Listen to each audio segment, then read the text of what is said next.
are some of the industry gaps according to you, and how is IDeA World Design College bridging this gap?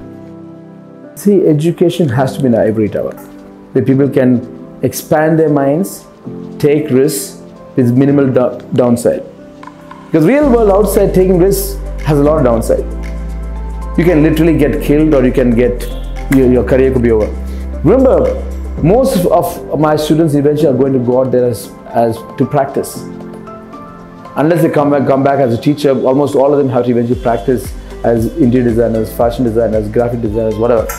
So in that sense, the disconnect between industry and education also should be minimal. So how do we bridge this gap?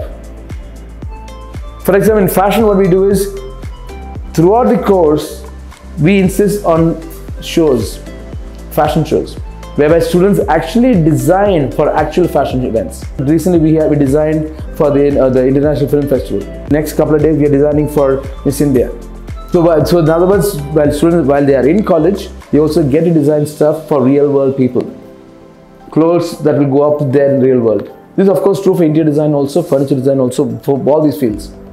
So in that sense it's important. So on one hand, you get a sheltered thing where you can actually stretch your imagination, open your mind, do whatever you want, break new ground, discover new territories, do all that.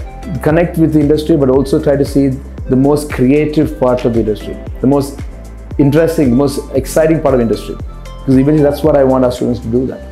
To be able to be brands in their own right. And you can only be a brand if you do something unique. Because the word unique comes with the word one. And because I tell every student, you are only one of you. And every design of yours should reflect that oneness. That your personality should be in your furniture, in your interiors, in your architecture, in your graphic, or in your clothes.